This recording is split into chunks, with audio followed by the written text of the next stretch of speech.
ناظرین، آپ دیکھ رہے ہیں فخر نیوز اور میں ہوں آپ کی میزبان آسماں آصف۔ آئیے نظر ڈالتے ہیں آج کی اہم خبروں پر۔ یوم صحافت کے عالمی دن کے موقع پر وفاقی وزیر اطلاعات و نشریات عطا اللہ تارڑ نے اپنے پیغام میں کہا ہے کہ آزاد، ذمہ دار و باوقار صحافت کسی بھی جمہوری معاشرے کی بنیاد ہوتی ہے۔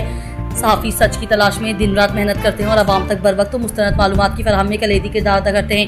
انہوں نے کہا کہ حکومت پاکستان آزادی صحافت پر یقین رکھتی ہے اور صحافیوں کے تحفظ، فلاح و بہبود اور پیشہ ورانہ آزادی کو یقینی بنانے کے لیے ہر ممکن اقدامات کر رہی ہے۔ عطا تارڑ کا کہنا تھا کہ موجودہ دور میں فیک نیوز اور غلط معلومات کے چیلنجز کے پیش نظر ذمہ دار صحافت کی اہمیت مزید بڑھ گئی ہے۔ انہوں نے میڈیا ہاؤسز اور صحافیوں پر زور دیا کہ وہ پیشہ ورانہ اصولوں کو مد نظر رکھتے ہوئے حقائق پر مبنی رپورٹنگ کو فروغ دیں تاکہ معاشرے میں شعور اور مثبت سوچ کو فروغ مل سکے۔ وفاقی وزیر اطلاعات نے کہا کہ یوم صحافت ہمیں اس عزم کی تجدید کا موقع فراہم کرتا ہے کہ ہم آزادی اظہار کے ساتھ ساتھ قومی مفادات، اخلاقیات اور سچائی کو مقدم رکھیں گے۔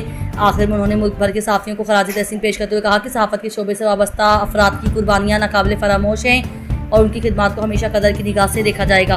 بیورو چیف اعجاز احمد طاہر ابان آج 1 مئی مسلم لیگ نون لیبر فیڈریشن کراچی ڈویژن کی جانب سے ضلع کورنگی کے مشہور چوک ناظم جمپ پر یوم مزدور کے حوالے سے ایک یادگار اور پروقار تقریب منعقد کی گئی، جس میں مزدوروں کی خدمات کو خراج تحسین پیش کیا گیا۔ تقریب میں مختلف سیاسی، سماجی، صحافتی اور عوامی شخصیات نے بڑی تعداد میں شرکت کی۔ اس موقع پر نوجوان صحافی و صدر کورنگی پریس کلب کراچی محمد عبید اللہ میرانی نے نظامت کے فرائض انجام دینے کا اعزاز حاصل کیا اور پروگرام کو خوش اسلوبی سے پایہ تکمیل تک پہنچایا۔ ایران میں جاری انٹرنیٹ بندش کے خلاف بڑھتی عوامی ناراضی۔ ایران میں پچھلے 4 مہینوں سے انٹرنیٹ بندش جاری ہے اور موجودہ حالات کے مد نظر حکومت نے اس بندش کو ختم کرنے سے انکار کر دیا ہے۔ تاہم اس فیصلے پر عوامی رد عمل بڑھ رہا ہے کیونکہ یہ پہلے ہی متاثرہ معیشت کو مزید تباہ کر رہا ہے۔ قومی سطح پر ڈیجیٹل کاروباروں کی نمائندگی کرنے والے ایک گروپ کے سربراہ رضا الفت نصب کے مطابق اس بحران کا اثر پیداوار، بیرونی تجارت اور یہاں تک کہ روایتی کاروبار تک بھی پھیل چکا ہے۔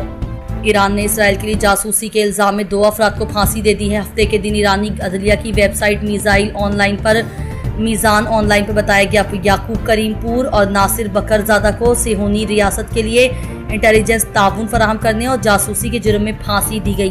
محمود شام ایک اہم عہد کا نام، ان کا فن نفس صدی سے زائد پر محیط معروف شاعر، ادیب و کالم نویس محمود شام کو ان کی ادبی و صحافتی خدمات کے صلے میں خراج تحسین پیش کرنے کے حوالے سے الحمد اسلامک یونیورسٹی میں ایک خصوصی تقریب کا انعقاد کیا گیا۔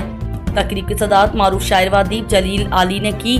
صدر محفل جلیل علی نے محمود شام کے فن پر گفتگو کرتے ہوئے کہا کہ محمود شام ایک عہد کا نام ہے، ان کا فن نفس صدی سے زائد پر محیط ہے۔ میں ان کی تحریروں کا ایک عرصہ سے تعاقب کر رہا ہوں۔ محمود شام میں پاکستانیت بھری ہوئی ہے، آپ کو پاکستان، اقبال اور اسلام سے خصوصی درد مندی ہے۔ محمود شام نے کہا کہ وہ امبالہ سے لاہور آئے، گورنمنٹ کالج جھنگ سے گریجویشن کی اور گورنمنٹ کالج جھنگ کے مجلہ کارواں کے ایڈیٹر بنے۔ 1960 میں پہلی غزل کہی اور اب تک غزل کہہ رہے ہیں۔ گزشتہ 5-6 سالوں میں جب سے فاقی اور ناانصافی زیادہ بڑھی ہے تو تخلیق نے بھی زیادہ جوش مارا ہے۔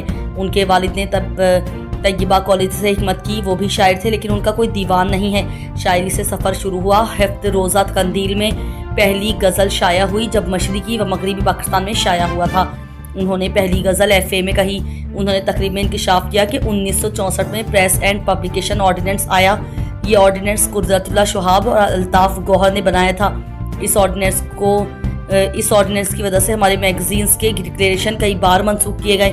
تقریب میں محمود شام نے اپنا کلام بھی سنایا۔ تقریب میں محمود شام پر PhD کرنے والے ریسرچ اسکالر امجد آوان نے خصوصی مقالہ پڑھا، جبکہ یونیورسٹی کے صدر نے محمود شام کو خصوصی سیونیئر بھی دی۔